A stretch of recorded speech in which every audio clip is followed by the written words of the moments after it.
So the show you mentioned earlier, that it's the Big Bang something. I wanted to see how that came Yeah. about for you.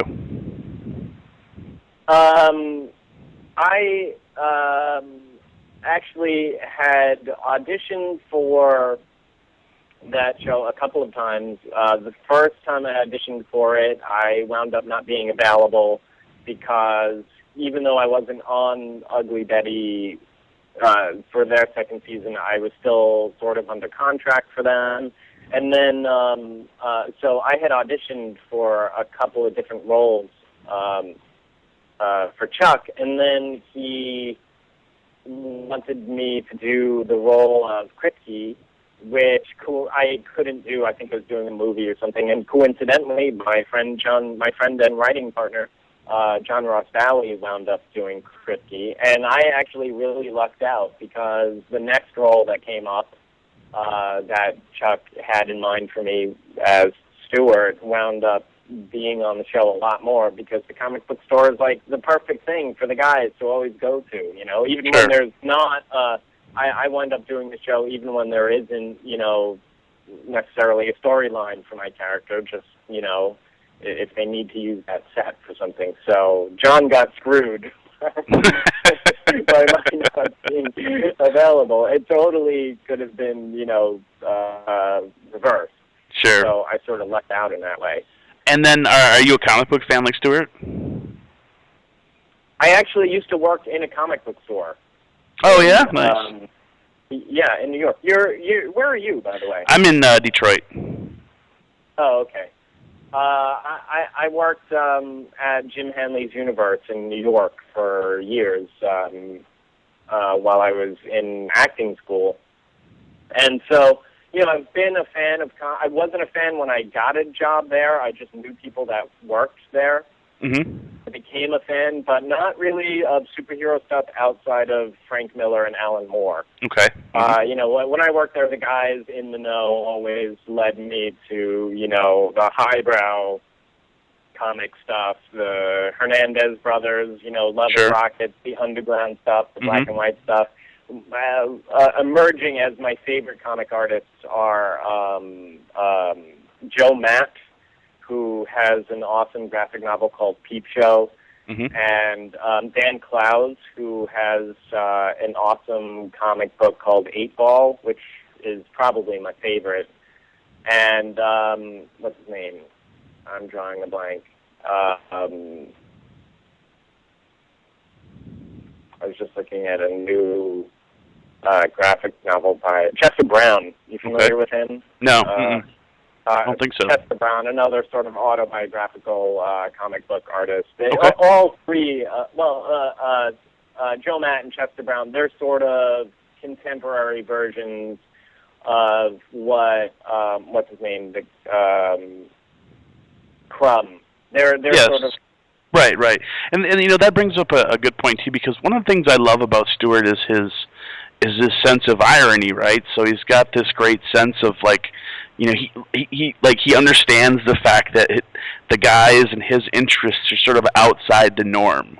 And there's, you know, there's these great one-liners, like, you know, Stewart's like, you know, don't open a comic book store at this day and age, you know, stuff like that. Yeah. But who, you know, how is the actor, do you find Stewart, like, who is he to you? So much of that is taken from me. So much of it. I mean, the reason why, you know, and also the writers are real. I mean, the writers on that show are amazing. They really early on sort of zoned into who I am as a person, and as the show goes, they sort of get closer and closer and closer to my, you know, right in my wheelhouse.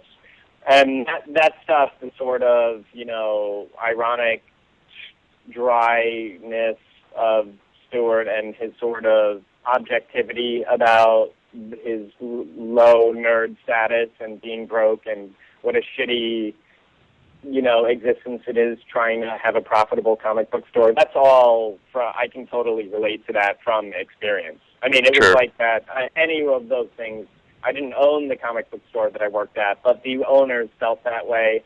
nobody opens up a comic book store to make money. I mean, ideally it would be good, but it's hard.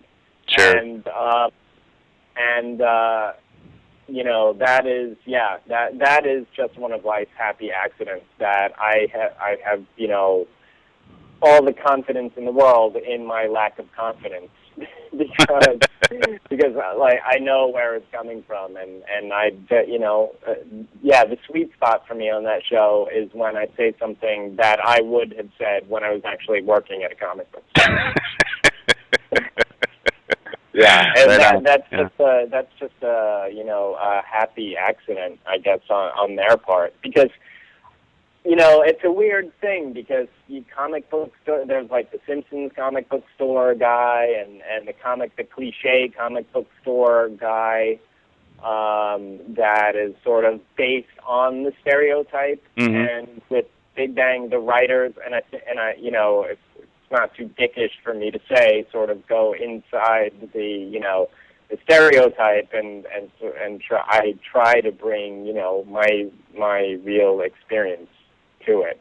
And do you guys, maybe in rehearsals or as you're going on, do you guys stretch your improv wings at all? No. And we don't really need to. The writers are so good. If something doesn't land on the day, they will take like 3 minutes and have 5 highly caffeinated writers top it, and it never fails. Like, if a joke doesn't land, there's no anxiety that something funnier isn't about to be written. That's those guys are probably the best in the business in terms of on-the-spot rewriting. When we're rehearsing throughout the week, no, it's not. There's no looseness in that way. It's not, and a part of it is because of the nature of the medium. It's not a single camera show like The Office.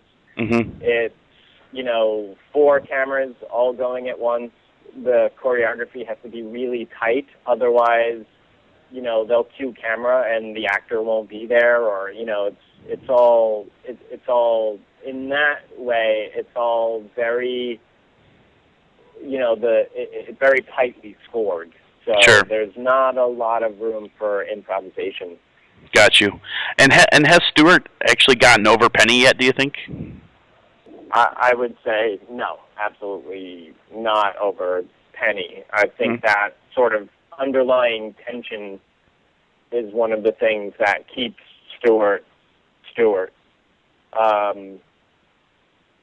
As just sort of an observer of the show, it's probably, I would say, probably the same. Yeah, in fact, Stewart, when Stewart first appeared, he had more self-confidence.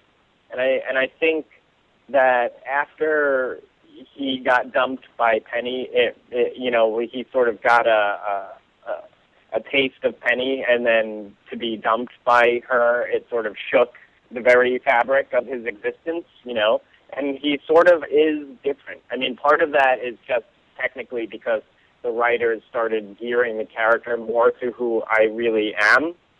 But as in a narrative sense, I think it works as well, because after he got dumped by Penny, he sort of never really recovered.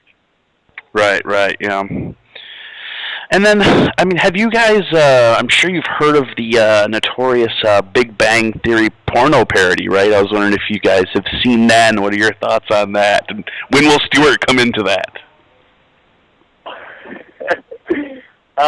I hadn't heard of it. Is it really a porn thing? Yeah, just go on YouTube, and of course, they've cut out the scenes, but it's like a 2.5-hour movie.